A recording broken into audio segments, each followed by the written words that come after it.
Get into our big rock topic then. We are heading straight towards recruitment. Pardon me.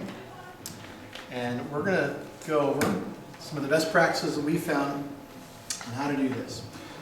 The theory, as I understand it, is that we want to have a major recruitment drive in spring, that's already passed, to bring in all these fresh scouts. And then over the summer, we go to camp, we have summer activities, they get hooked on scouting, they're fun, they hit September, pack units, especially traditional units, and they're off and running. Yay, job done. Fall recruitment should, in theory, only be mop-up. Who did we miss? In practice, that's not exactly how it always works.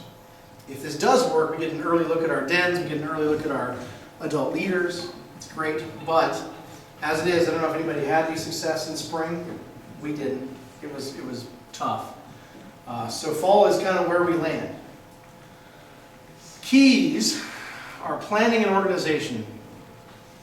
There are essentially a few things that you need to identify and schedule out. The first one is, where are you pulling your new scouts from? Most of us probably target a public school, or if you're an LDS side, you target your ward. Focus on one thing to start with. If you do pull from a school, be familiar with that school calendar. What's going on at that school? When are the public events? When are they having things where people are going to be on site? And make sure you know when that is. Get to know the staff, get to know the principal. Brian Blashley always says you should know the secretary's coffee that she likes from Starbucks. You should know the name, you should know her coffee, you should bring her some coffee, or him, whoever it is. Identify one or more connect points. We'll talk about this in a second. Open house, book fair, carnival, social event, whatever works when a lot of people, youth and adults, are at the school at the same time. And get that down in your packed calendar. That's going to be your anchor. And then once you have that, you're going to pick a date a week and a half later, roughly, to do your recruitment event, hopefully. Ours this year is like 12 days, but whatever, it works. And then pick a day before that connect point where you can have some planning meeting, because it's going to take a little planning if you haven't started yet. So plan, connect, recruit. Who's going to provide leadership was what you're going to look at planning meeting. You're going to look at flyers, the dates, locations. Get the word out is really important at the connect point. Get those boots on the ground. A lot of packs have gotten to the point, especially with public schools, of just ship off flyers and hope it works. Let me tell you, it doesn't work. It does not work. Most of them are sent to email and completely ignored. Boots on the ground, guys. And then finally, the big event, the extravaganza, we'll talk about some of that stuff. So let's talk about planning first. When I talked about this in spring, I talked about annual planning. Most of us feel that annual planning is really best done in the spring to make sure you have a good calendar going forward. Here's a good time to take a break and make sure that everybody comes together and says, okay, are we ready to go? Do we have a calendar? Do we know when we're going to connect? We need to have some flyers to hand out at that point. And then plan the recruitment event. The primary goal here is to have a printed 12-month calendar. If you can walk up to a prospective scout's parents and say, here's what we're doing for the next 12 months. Join us. It's a powerful statement to make. As opposed to, yeah, we're Cub Scout pack and we're going to have fun. Come on. They like to see organization. They like to see a calendar that goes out and tells them what you're going to be doing for 9, 12 months. And when you're at these connect points, you're going to direct these people to your join night. Create flyers. The council has resources to help your unit. There are some really neat things that they have to offer. I don't have it right here with me. Oh, there it is. This right here. There's a digital version on the Google Drive I'll point you to this evening. There's a whole stack over there. These are great. Council will print these up for you, as many as you need, and either deliver them to you or have them ready for you at the council office. Take advantage of that. Working with the Beaverton School District, if you haven't done it yet, can be a challenge. You have to have your stuff in. And this link will be live in the PDF files. Don't try to write this down. But that'll take you straight to the CPC. In fact, that might be the old one. There's another one later in the slide deck, too.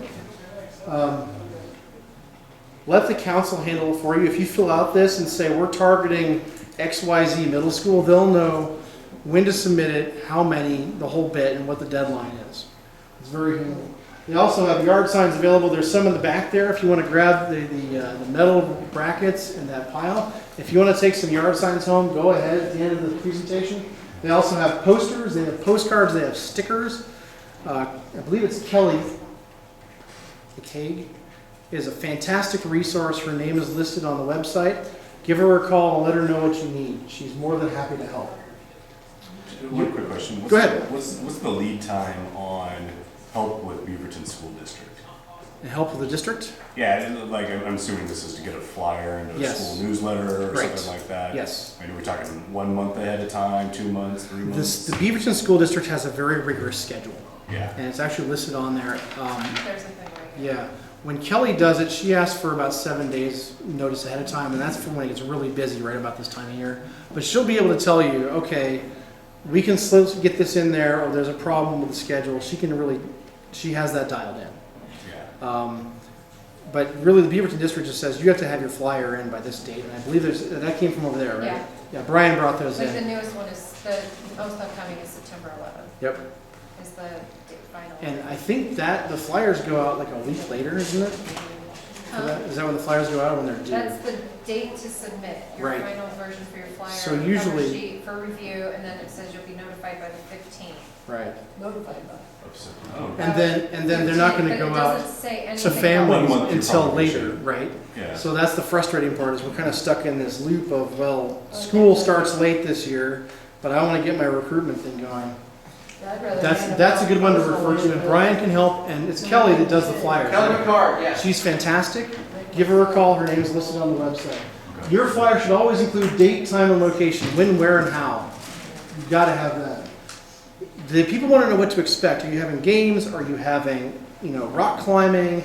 Are you having skateboard races? What are you doing? A good thing to put on there, I've found, is how much it's going to cost that day to join your unit. Always figure out what it's going to be, do the math, and say, today only, $40 for the whole year, woo! Make it, that way people will know to bring their checkbook, to bring their credit card, to bring cash, whatever, and they'll know what to expect. And then when you get there, you can explain to them why. And always have a contact person, phone and email. So if somebody, hey, where is this again, or whatever, you'd be amazed how people call you. So that would be flyers. Any questions about flyers? It's a great resource. Kelly's fantastic. Another suggestion I have is to go to Vistaprint and make yourself a recruitment card. I put this on the back because I'm out at Tryon Creek or wherever, and I always run to somebody, oh yeah, Scouts, I have a grandson. Here, beascout.org. It's tangible, they don't lose it. Even if they don't join your pack, they might join somebody else's pack, and we want. On the front, put your name, your phone number, and your email address. Especially if you're a committee chair, if you're a membership chair, it's kind of your gig. They're cheap. Vistaprint's fantastic. You don't have to do our logo. Use the regular Cub Scout logo if you want. Use the BSA fleur-de-lis. It's very cost effective. Okay, so that's planning. Any questions about planning? So we get everybody together to make sure we know what we're doing, what our flyers are, and when we're going to do it. The second thing is we're going to connect.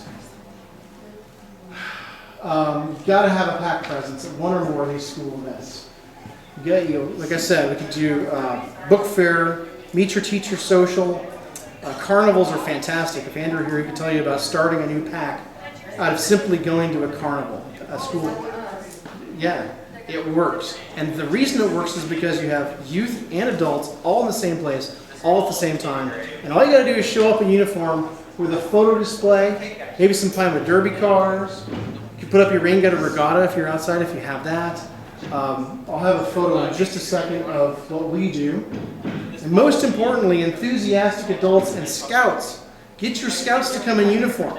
Have people with a name tag that says, ask me about scouting. How much fun it is. Be visible, be approachable, be friendly. I had somebody come volunteer to help about a year ago, and it was not friendly, it was not approachable, and it was not pleasant. Be friendly, have a smile, wear a name tag if you have one. We like to set up a canopy with a banner, tables, balloons outside. It looks kind of like this. a photo display, our Cub Scout who's excited to be a brand new wolf last year. I've got my flyers, I've got Cub Scout. I like to bring the Pinewood Derby car before it's done, and then a bunch of them that are after, and say, look, we take this block of wood and we make this out of it, and then we race them, and it's awesome. Yay! We always get comments on, I was just talking to somebody about Weeblos Woods, on archery photos. If you have photos of your kids doing archery, I don't know what it is about Hunger Games and all the, you know, pop culture stuff these days with archery. Archery resonates. BB guns, I don't know. Doesn't matter. We had rockets. That thing fell over 200 times. I got my Cub Master. I got that same Cub Scout. The pop-up canopy is visible. My charter org rep figured this out. We're out in the field. This is actually a Meet Your Teacher social. About 4 days before school starts, everybody comes because everybody wants to know who their teacher is. And then they hand out ice cream. This is the PCO. And we put our canopy where you can see it from where the class list is posted. And just right over from the ice cream. So everybody sees us and, oh, what's that all about? I gotta get my ice cream and go see what this is. We had girls, we had grandparents, we were talking to everybody. It was fantastic. This is a good way to go if you can do it outside. You can also do it inside, set up a table, set up a photo display, have people make sure you have lots and lots of flyers pointing people to your recruitment night. Questions? Okay. So, yes, Brian. Real quick, a lot of units think that the more the merrier, that they need to attack 5, 6, 7 schools. When in actuality, if you actually looked at the demographic of each school, there's about 195 pack-aged boys at any one school at any one time. Do a great job at one school. Hit it hard, hit all the grades, do it great. Don't think quantity is better, because quality recruitment is very important. Did I say that about 10 minutes ago? When Brian wasn't there? Hey. Focus on one school first. And if you're starting to run dry, and there's a school next door, backing up on this, that doesn't have a pack, maybe start thinking about that. Or if you have a private school close by. But Brian's right. We've got so many young lads in public schools that just aren't being tapped. They're not being asked if they even want to be a part of this. Focus on your primary recruitment stats first. Okay, the big extravaganza. Officially, the district's join night week is September 21st to 25th. If your join night is before that, that's okay. I would recommend not having it after unless absolutely necessary. Sunset Trail will have support for you during your recruitment event if you wish, especially during this week. Matt and Diane Evans are big into that. I might be going around doing some things. There are a lot of people that are going to pitch in and help, mostly just to answer questions, accept applications, and make sure they get in. We don't want youth applications to get filled out, signed, and then sit in a drawer for weeks. That's not a good idea. So when we do a recruitment event, what really works well is a two-pronged strategy. First and foremost, you got to break the youth out to have some fun. And what we like to do in our pack, and I've seen in other packs do as well, is to make it a carnival atmosphere. Have a rotation of stations for scouts. Have it fun. Merge your current scouts with your prospective scouts. Have them make friends. Be friendly. Tell them about how much fun Scout is, and then ask for help. Ask your pack parents to come in and run a station, whether it be the Pinewood Derby, whether it be Ringgold or Regatta, or whatever. Ask your Big Brother troop. We did this a year ago, and it was fantastic. Our Big Brother troop came and ran all the stations for us because we had 20 new Scout families show up, and it was just cacophony, but it worked. Big Brother troops know that our success in Cub Scouts results in 4 or 5 years later their success in Boy Scouts. And then finally, if you're a committee chair, if you're a membership chair, pull the parents aside, parents, grandparents, guardians, aunts, uncles, I don't care, of those prospective scouts, answer their questions, give them a recruitment packet, I'll talk about this in a second, with a youth application, all the good things, have a discussion, have a slideshow maybe not, I don't know. Get those applications out, get them filled out, answer all their questions. Let's talk about the youth activities first. We'll get back to this. Fun, fun, fun is the big deal. Some ideas, if you're outside, 2-liter water bottle rockets are awesome. Stomp rockets, we did this thing in spring where we had 2 or 3 stomp rockets inside, angled ballistically pointing towards the wall, and then we had chairs, about 3 of these things, with archery targets turned around. It's like Stomp Rocket Archery. And it was more fun than I thought it was going to be. The kids were just dying out of laughter. The chairs kept getting moved back and moved back to the point where they were shooting things all the way across the gym and having a blast. It was all kinds of good fun. Carnival games, ring toss, horseshoe. It's kind of hard to structure those, but it's not a bad idea. You could do scout crafts. There are things out there on Pinterest for Q-tip shooters. Edible campfires we've done for the past couple of times. We're going to skip that this time. And I'll have a picture of edible campfires. Does anybody know what an edible campfire is aside from Phil? I know Phil knows. Yeah, okay, Mary knows. I'll tell you about it. I went to a recruitment event where the only thing they did right was to have kettle corn. Kettle corn's great. It doesn't make a mess. It's easy. It's fun. It's sugary. You can get out your ring, get a regatta, your pebble derby, your space derby if you want. I have seen that not work. So you got to figure out this can work for you. This is an edible campfire, one version. The easy way to say this is take a paper plate with a whole bunch of different things. You see mini marshmallows, you see mini pretzel sticks, red vines, candy corn, and you have somebody guide these young lads into making their own campfire that they can eat. And Brian Blatchley will tell you to squirt on a bunch of frosting on top to hold it all together. That's been a good one. It can make a bit of a mess if you're not careful. Be aware of that. But the boys really enjoy that, especially if somebody sits and tells a campfire story while they're all making their campfires. It takes about 10 minutes. It's good for a rotation. Yes, I did. Carnival games, again, something like these, you could probably entertain somebody for 4 or 5 minutes. You can buy these at Freddy's or Barnard or whatever. This is one that I like. We're probably not going to do this year because our adults got bored of it. What can you do with a square card table and a ping pong ball? Anybody know? Oh, beer pong. Well, there's that. This is Cub Scouts, though. Now, the easy one, if you have 4 young scouts, 1 on each side, hands behind the back, put the ping pong ball in the middle. It's air hockey, ping pong air hockey. And the goal is to blow the ball off the other side and not have it go off your side.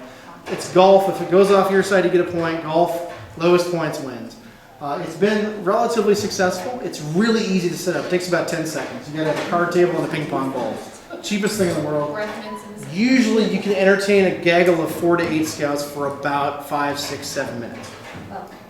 But that's easy. This is kind of an example of stomp rockets. If you're outside, if you're inside, see if you can get them. They're kind of shooting with these targets out here. Or maybe it's a distance thing. I don't know. We had lots of fun with stomp rockets. They're easy. They're fun. Are you stepping on a 2-liter? You're stepping on a little bladder, actually. Oh, okay. There's a bladder, and it goes to this tube, and the tube fits in the thing. It's actually fun. Go look up stomp rockets, and it's a blast. Rain gutter regatta, if you have it, it's good for outside. Don't do it inside. Pinewood Derby. We had our Pinewood Derby. We tried to do it last time when we had it in the spring, and it was a complete flop.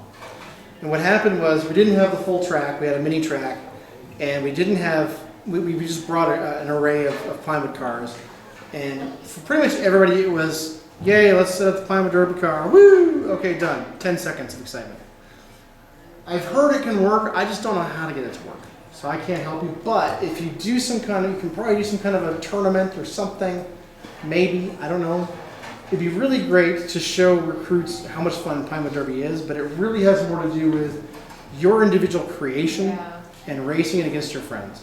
So take it for what it's worth. You can have it there and have scouts have the ability to race if they want to. Successful methods include having youth explode with launch, explode, race, and something else, and then stuff them full of sugar and send them home. That's really the goal here.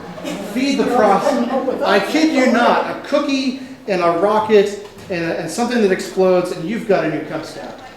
Feed them something. That's one of the great things about the edible campfires. They get a snack. My chartered org rep has sworn up and down we're going to do armpit fudge this year. Look up armpit fudge on Pinterest. We're going to try it. I'll report back next month, actually the month after, tell you if it works. Something to eat. Kettle corn is fine, but the fact if they make it like armpit fudge, like edible campfire, that's kind of a fun activity too.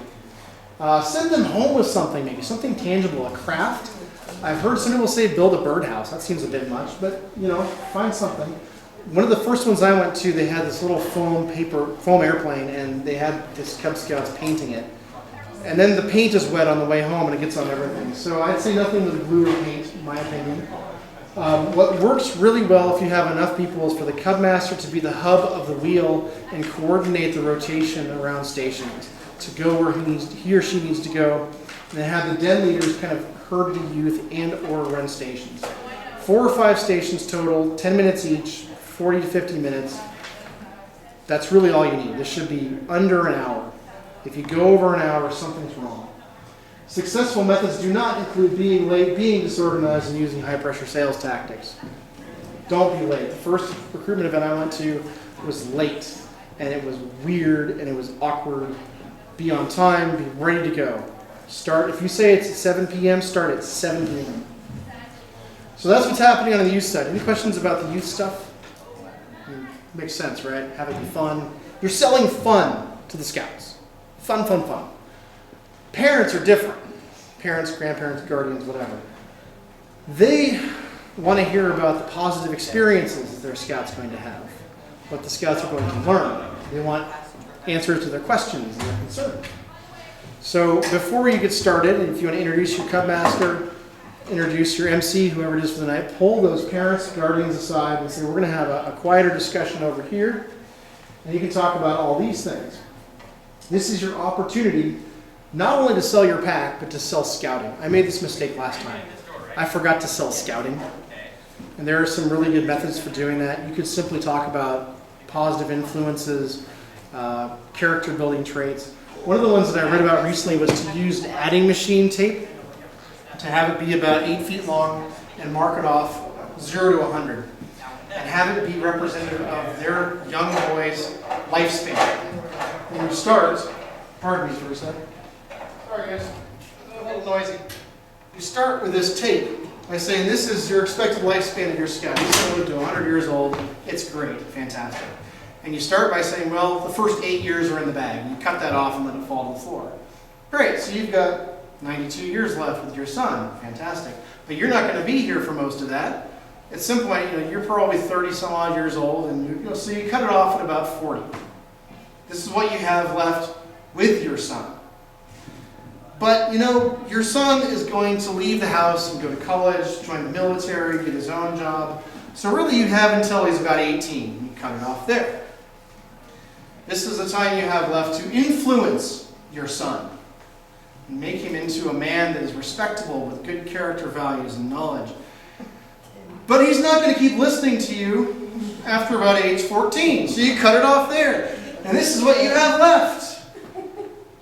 Look what scouting does. Scouting builds character. Scouting builds all these things. I haven't done it yet. I'm considering trying it. I like it. If you'd like to, you may use it. It's not mine. I just heard about it. If you want, you can email me. I can point you to, I believe it was on Reddit I read that. It's a really interesting thing. And I just thought, you know what, it might work well with some parents. Pull them aside to a separate area. Have these recruitment packets. Before you go today, take one of those bags under the table. It has 10 of these. It looks like this. Everybody should get at least one. If you want 2, go ahead. And it'll have 10 recruitment folders with a bunch of stuff from the council, and then a stack of things for your unit. Attendance sheets, all kinds of stuff. That is your resource to take with you. Spread the word. Have these ready to go. What Brian is giving you today is stuff from the district, stuff from the council. It's flyers, it's the youth application, an adult application.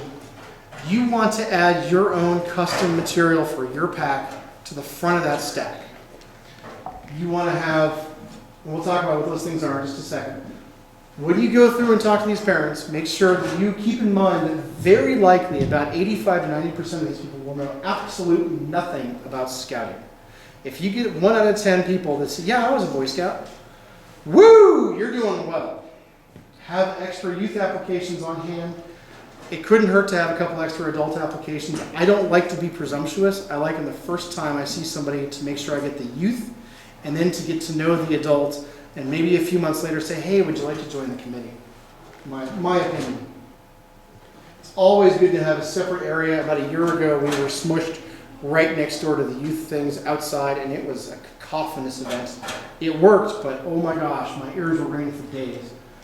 Take a few minutes to sell scouting, big time, what I just said. Hand out those recruitment packets.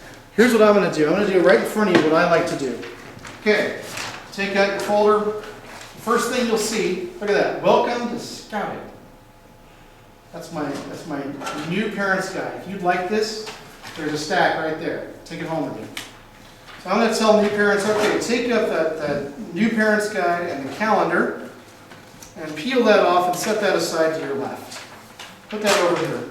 We'll talk about that in just a second. And then I'm going to tell them to pull out the youth application and put that to your right. Leave that right over there. Everything else in the middle is from the district, from the council. And I'll talk about a few things. I might call out Cub Scout Stampede. I might call out Mud Mayhem, if it's before that. I might call out some of the dad and lad stuff and say, this is really neat stuff, it's great. Now put it back in the folder and read it later. You don't need it now. You leave that youth application. We're going to go through this. And I'm going to go through this for about 5-10 minutes and talk about all the things that are in here. We're talking about what is scouting, the program, the advancement. We're talking about what we do. We have things in here about what the district is, what our charter organization is. I don't want to get into detail. You can assume people can read, but make sure you let them know. Give them a roadmap of what's in here. Pinewood Derby, we go to Snow Day, Blue and Gold Banquet, where are these things? These people don't know what they are yet. Let them know. Scouting for food, family involvement, how your pack is funded, do you do fundraising, what the cost of things are, what does it cost? The biggest question we always get, what does it cost? What does it cost? What does it cost? I've tried to lay out today, uniform, books, neckerchiefs, slides, all that. Give them a shopping list for when they leave and they go to the scout shop or they go to the jacket store in Hillsborough, know exactly what they need to get. Another good thing, Phil, you're on here. Wait a second. When they get those patches and they get that shirt, let them know where they go on the uniform. Sometimes we see things in funny places with new scouts. Another great thing to have is a leadership guide. Pictures, bios, contacts. Who's your den leader? Who's your cub master? Who's the treasurer? Welcome. It's basically your way of saying, hi, welcome. We want to get to know you. You can get to know us. Works well. Finally, end with your web page. If you have a Facebook page, resources. We have some notes for getting on our pack wiki and stuff like that. And then we finally have a last page of, this can go on the refrigerator. Fill it out for your scout. What den is he in? What rank is he? Where do we meet? What time? That sort of thing. Very, very useful. Go through that for about 5 minutes, and then talk about your pack calendar. What are we doing? What kind of events are we having? What are we doing next? When is our pack meeting? When are our den meetings? Make sure they understand that. Who is my son's leader going to be? And ideally, this is done either by the committee chair or by somebody who's a membership kind of person. How much does it take to be involved? Do I need to be involved? Maybe, maybe not. I don't know. There's always a joke of how much time does it take? It's only 1 hour a week. My hour's up. Always be ready to answer that. How much is it going to cost? Every time. You'll get it multiple times in the same day. Make sure you have your pack treasurer handy to answer some of the more detailed financial questions as they come up, because they might. These are excellent tools. Don't forget to take them home. Add your custom information to the front, just like I showed you. This is where your planning and your organization will pay off. These people will be impressed when they see, they've got all their stuff together. Every adult that came with a youth gets a packet. If they brought 2 siblings or something like that, I've had this happen many times, grab one of those extra youth applications off the extra stack and hand them that for the second one or the third. Maybe they have triplets, I don't know. Here's what it looked like about a year ago. I got rid of all of those, so now I have these things and they're in the back. The folders look a little bit different now. They change a little bit every year, but they're really great. Important point. Go to myscouting.scouting. If you're a key 3, Cub Master, Committee Chair, Chartered Order Rep, go into the Be a Scout section and look at Apply Status. There is an online application on your unit pin on beascout.org. make sure it's on. You want to enable people to go onto your beascout.org, find you, and apply. And now you can use this in your join night. Millennials are an interesting, finicky bunch. There's a symposium I went to about a month ago or 2 months ago on recruiting to millennials, aged 34 to about 20-something, 21, 22. They don't like paperwork. They don't like to fill out forms. They like to have it all right then and there. They've grown up with something in their hand, be it a phone, a tablet, whatever. They don't write checks. Sometimes they don't carry cash. Having a tablet available so that you can have beascout.org, there, so you can click the pin and have them register online right then and there is a very powerful thing. And it's 3 pages. I tested it out today. And then, when they're done with that and they hit submit, and little Billy Cub Scout, his little thing's gone off to national, you as a key 3 are going to get a notification from that tool, and it'll be basically click the button and you approve. And that'll happen later. But the second part of this is you slide over to the treasurer who says, okay, that'll be $59.22. What would be really slick, and we're going to try this for the first time, is to have Square or something similar so that you can accept credit card payments. Square is essentially free to acquire, and it's very low rate. It's like 2.5% per swipe. So what you should probably do then is add up to that $59.22 and add on 2.5%, and that's the flat fee. And if somebody doesn't pay with a credit card, pays with cash or check, maybe that extra 2.5% goes into a Scout account or something like that. This is slick. And Phil had the fantastic idea 2 days ago. Thank you again, Phil. You can go into that My Scouting tool, find your PIN, click on apply, it'll take you to a website, copy the URL, and go make a QR code for it. A little square thing, you know? Print out a half sheet of paper, join us today, QR code. They can take their phone, they can scan the QR code, and it takes them right to the page, and they can do it right on their phone. It's easy, it's free, and there's no paperwork. Don't let them go out the door without applying, though. Have your treasurer on hand. You might get a check, you might get cash, either way. But be prepared, and it's nice to look prepared, it's nice to look like you know what you're doing. Fundamentally, though, our task is just to do our best.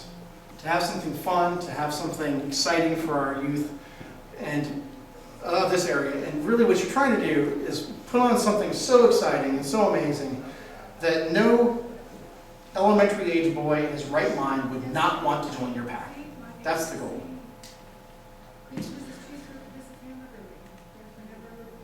Planning, get the word out, connect event of some kind, and recruit. Any questions?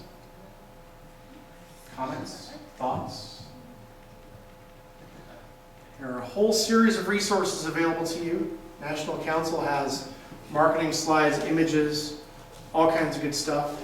The council flyer requests, this is probably the best, their new website, you get lost a little bit.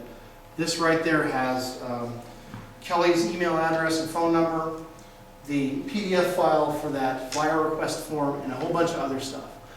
The Beaverton School District stuff, the information is here along with the review application form if you want to request a flyer. Also note that if you are going to do a recruitment event at a public school, you need to submit a building use request application. Probably should have been done already. Those are over there too. And there's some examples of how to fill that out at the end of the table right by those yard signs. Even more, all kinds of stuff from National, mostly images, pictures, ideas. Again, back to that, those key 3 PIN settings. This is from before, a 5-step process to make sure that your PIN, your apply online is active. Make sure your PIN is active. beascout.org is a fantastic tool. Make sure that you're on there. Questions? Are there any Spanish sites with this? I believe the current beascout.org is bilingual. There's a thing up that says, en español. Yeah. I don't know how good it is. Okay. But I believe that's one of the things they did when they revamped their website. We've had that problem in the past, of not Okay. having Spanish. And it's hard if you don't have Spanish-speaking leaders, right? We have one, so Well, lucky there. There you go.